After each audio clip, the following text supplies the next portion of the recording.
Salve, juventude! Nós estamos aí para a aula sobre conjuntos numéricos.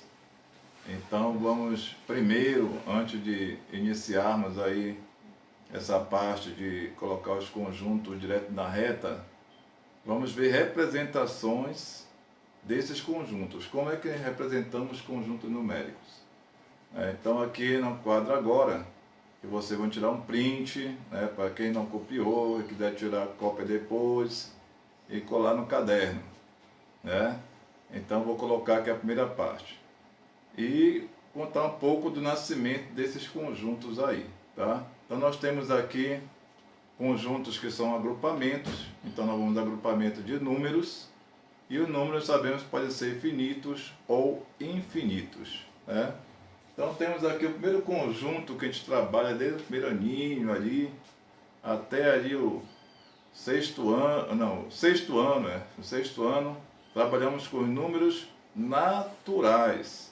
Os números naturais saem para contar, Então uma criança normal, ela começa a contar do 1, Então se ela começa a contar alguma coisa, é a partir do 1, Mas como é que tem um zero nos naturais? Bem, o zero nasceu depois desses números, 1, 2, 3, 4, 5, 6, 7, 8, 9. Quando se escrevia o 10, se escrevia 1 e um pontinho. Era lá com os hindus, Nossos números são os números indo-arábicos, que os árabes divulgaram esses números no século 17 para o século 8, século 7 para o século 8. Mas não tinha o zero nasceu depois, aí pelo século 8, com os árabes. Então o zero vem depois, mas o zero é natural, mas não é natural conferir a partir do zero, hein? Então os naturais, sabemos que é representado pela letra N, pessoal, N em caixa alta, N em letra palito, Então pode enfeitar o N também, não tem problema, tá? Então isso aqui em português eu escrevo assim, Em matemática basta esse símbolo. Esse símbolo aqui já representa todos os conjuntos, todos os números naturais, que é o conjunto dos números naturais. Agora aqui é uma forma de escrever também esse conjunto, que este matemático aqui vem, ele representou por diagramas, ou seja, fechado. É uma representação que ser fechado, a gente pensa num finito, Mas aqui no caso seria infinitos números, começando do 0, 1, 2, 3, 4, 5, ia ser infinito, tá? Não é preciso ser em ordem, basta saber que estão todos os números ali dentro, tá? Os números naturais servem para contar. Bem, aqui nós temos o conjunto, tem necessidade, depois chegou assim, 10 menos 8, legal, 10 menos 8 é 2, Mas chegou um problema aí, numa necessidade de eu trabalhar com outros números, Que chegou este problema aqui, ó. Como é que eu vou resolver 10 menos 12, Então 10 menos 12 é como se você tivesse lá uma dívida. Você tem uma dívida de 12 reais e representou aqui menos 12, você tinha 10 e gastou 12. Se tinha 10 e gastou 12, você vai pagar esses 10, mas vai ficar devendo 2. Então aqui deu menos 2. Opa, lá no sexto ano, esta conta aqui não podia no sexto ano, porque não conhecia esse conjunto que é o conjunto dos inteiros, Conjunto dos números inteiros, ou seja, os números inteiros apareceram os números negativos, ou seja, números que abaixo de zero, temperatura abaixo de zero, eu estou abaixo do nível do mar, então ele representa por um número menos na frente do algarismo, ou do número, tá? Então, mas esse número não é natural. Esse número foi chamado depois, é uma convenção internacional. Esse símbolo aqui é o símbolo de uma palavra em alemão, que é números em alemão, Eu não sei se eu pronuncio correto, mas é Zahlen, Zaren. Então começa com Z. Naturais tanto em português, lá em inglês, lá em francês, tudo é com N.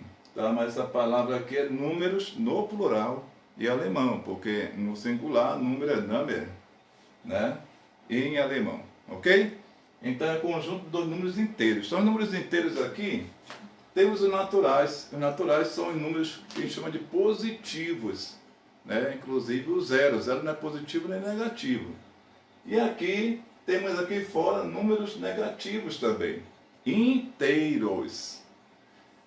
Bem, quando a gente fala número inteiros é assim, eu tenho R$2, eu tenho R$2 inteiros. Então, se eu tenho 2,50 já não é mais inteiro, é um número pedaço, então isso aí não é inteiro. Se eu gastei R$10, gastei 10 inteiros. Se eu gastei R$10,20, já não é mais inteiro, né? Ou seja, os números inteiros são todos os números negativos e positivos inteiros, né? Então, todos os naturais são inteiros também. Eles são inteiros positivos, tá? Vamos lá agora para um outro conjunto. Aconteceu mais um problema aí. Acabei de falar. Bem, 10 e 20 centavos. Ele não é inteiro. Então, que conjunto posso representar esses números aí, que também pode ser escrito da forma A dividido por B, né? Mas como? Qualquer número que eu possa escrever em uma fração, ele vai ser número racional, né? Esse número racional, professor, mas os números inteiros são racionais? Sim, olha lá. Se eu tenho aqui, se eu puder escrever o número, eu tenho o número menos 5. Menos 5 é inteiro, mas não é natural, tá? Mas qual é o número que está debaixo do 5? Eu posso escrever esse 5 em fração. Então esse número está debaixo do 5, pode ser 1. Pronto, menos 5 dividido por 1 dá menos 5. Né? Então, descobrimos então que todo número inteiro eu posso escrever em forma de fração. Né? Por exemplo, o 3. O 3 tem 1 aqui, mas eu posso escrever 9 dividido por 3, que é 3.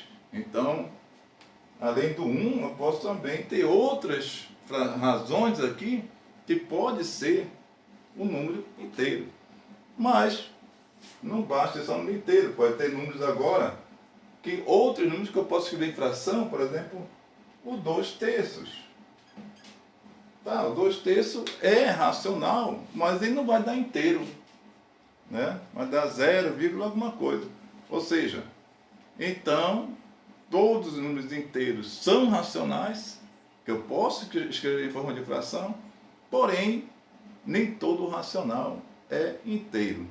Né? Então, pois vem, como é que ele representou isso aqui? Olha? Os naturais são inteiros, inteiros são racionais, mas tem número racional que não está aqui dentro dos inteiros. Veja aqui, a representação aqui fora, então aqui dentro tem, então colocamos assim, N está dentro de Z, Z está dentro de Q. Porém, pessoal, há outras discussões. Lá, ainda antes de Cristo, Pitágoras lançou o Teorema de Tales, que vocês viram aí, o Teorema de Tales, aí no 9º ano, né?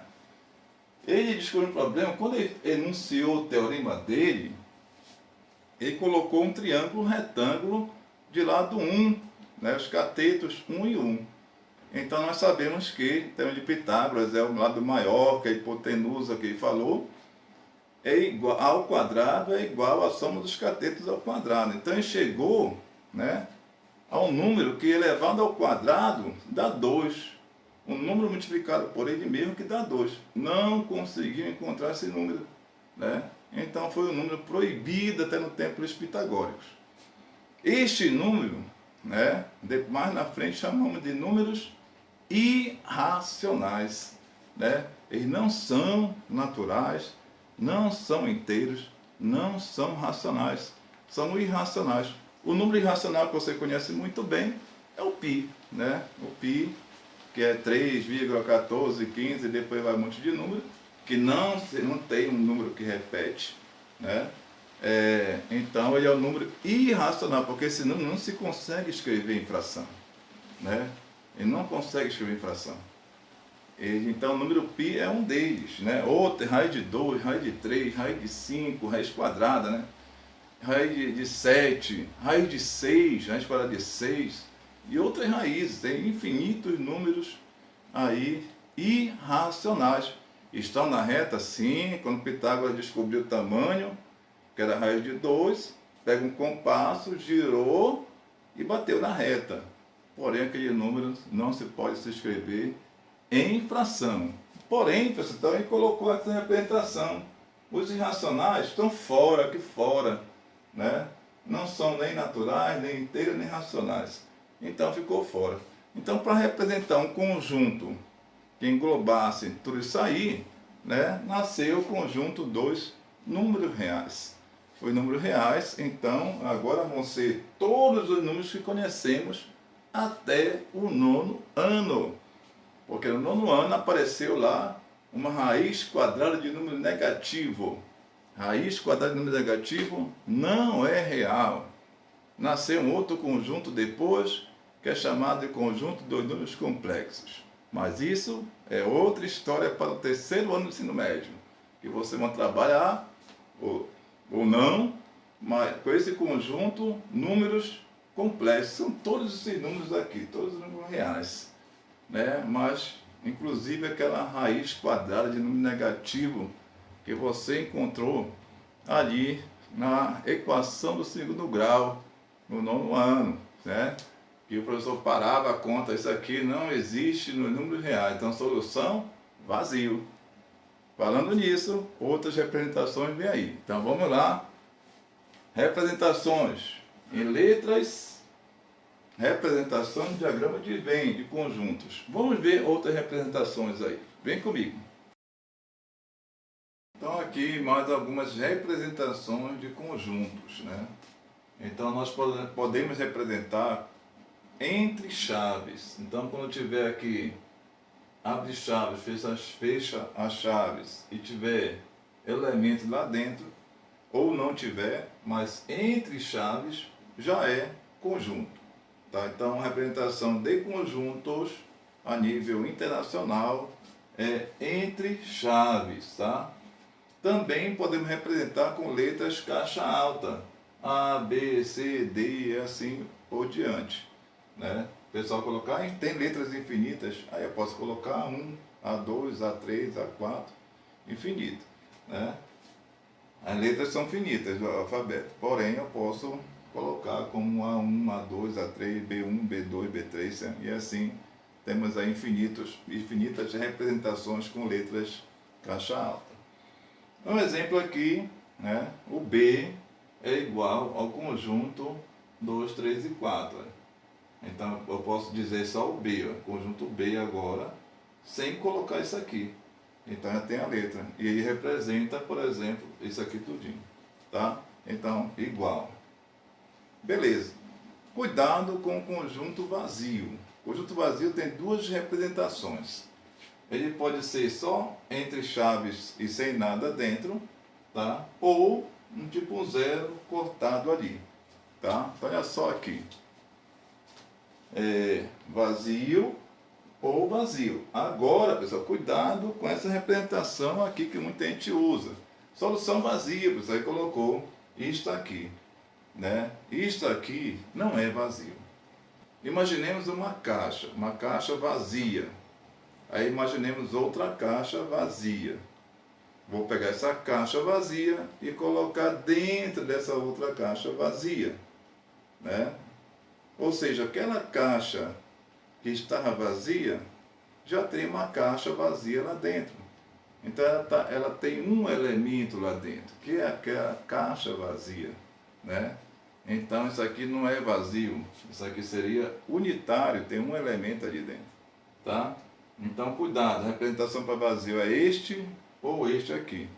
Tira o print lá para anotar e já voltamos com uma representação em intervalos reais.